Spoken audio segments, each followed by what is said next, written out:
This is Chapter 1, 7 notes, and this is reviewing the distributive property. So the distributive property comes in a number of different forms. Sometimes in the parentheses you have addition, sometimes you have subtraction, sometimes the number on the outside is in front, and sometimes it's on the back. And either way, we're going to use distribution. So we're going to go through a couple examples. The first part is simplifying some expressions. So I start off with 3 and then parentheses x plus 8. So I need to distribute the 3 to the x and the 3 to the 8. And by distributing, I'm really multiplying. So 3 times x is 3x, and 3 times 8 is 24. So my answer here will be 3x plus 24. I cannot do anything further because this has an x and this does not, so they're not like terms. So I'm going to leave it as is. The next problem is 5b minus 7 and then negative 7. Even though the negative 7 is on the back side, I can still distribute it to both parts of that first parenthesis. So 5b times negative 7 is negative 35. And then negative 4 times negative 7 actually gives me positive 28. So negative 35b plus 28 is my final answer. And then for C, again, it's on the back side, but that's okay, I can still distribute. So 2y times negative 1, remember there's negative 1 here, y. So I'm going to multiply the letters and the numbers. So 2 times negative 1 is negative 2. And then y, there now is 2 of them. So y times y actually gives me y to the second. And then this next one is negative 1 times negative 1. So negative times negative is positive 1. And this multiplication only has 1y. So it's just negative 2y to the second plus 1y.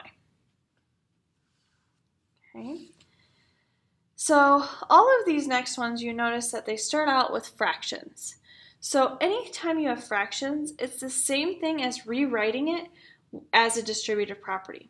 So this 7x plus 2 over 5 is the same as 1/5, that gives me the over 5 part, and then in parentheses, the 7x plus 2. So I went ahead and I rewrote all of these as distribution problems. So 12 was on the bottom here, so I had 1/12 out in front, and then 15 plus 6x. And then this next one had an 8 on the bottom, so I went ahead and did 1/8 out in front with 4 minus 2x. Okay, so then it's just a matter of distributing. And when you distribute, it's actually really easy. 1/5 times 7x, you just leave as 7 over 5 with the x on the outside. So if you do 1/5 times 2, the 2 is going to go on the top of the fraction and the 5 is going to stay on the bottom. So this is your final answer, 7/5 x plus 2/5. So the parts on the inside go on the top and that 5 stays on the bottom. So over here, I will have 1/12 times 15 is 15/12. I can actually simplify that because 3 goes into both. So 15 over 12 simplifies down to 5/4. Plus, this side I have 6/12. 6 goes into both of those, so that simplifies down to 1/2. And then this x just stays at the very end. So you don't really do anything with the x's. So your final answer here will be 5/4 plus 1/2 x. Letter C, I'm now distributing 1/8 to 4 and 2. So my first one will have 4/8 on the top. Again, I can simplify that down to 1/2 minus 2/8, which can simplify down to 1/4. And again, the x at the end stays at the end. So 1/2 minus 1/4 x is my final answer. So this next problem says multiplication property of -1. So notice how there's a negative on the outside of the parentheses. That's the same thing as just having a -1 on the outside. So I have -1 and then 2y minus 3x. So I'm going to distribute this -1 to the 2y and the -3x.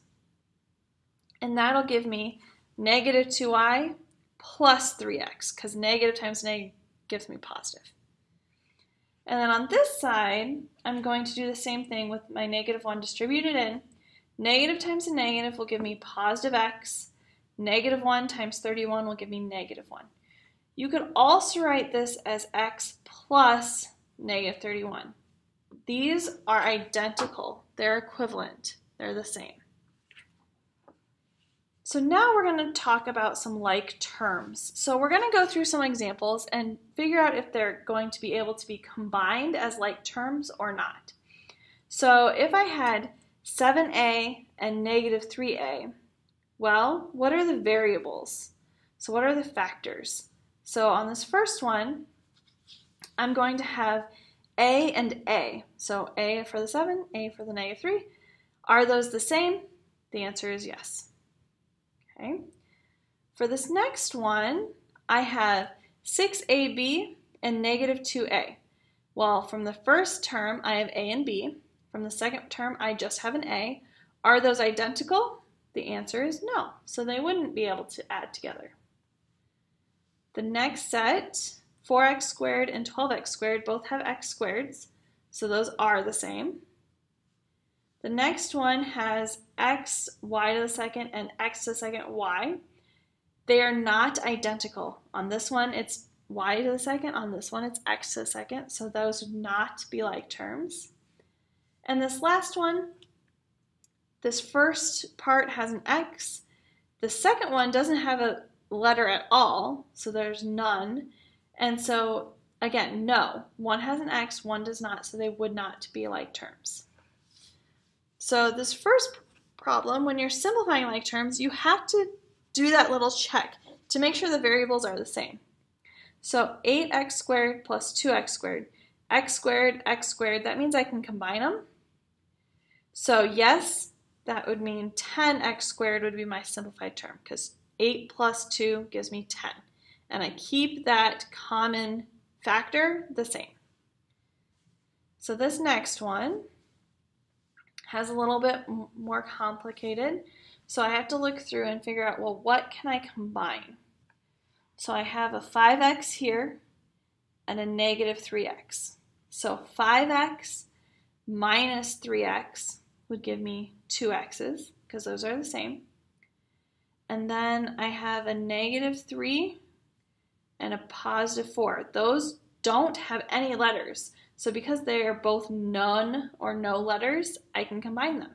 Negative 3 plus 4 will give me a positive 1.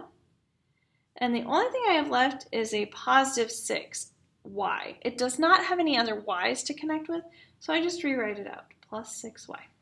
And that's my final answer.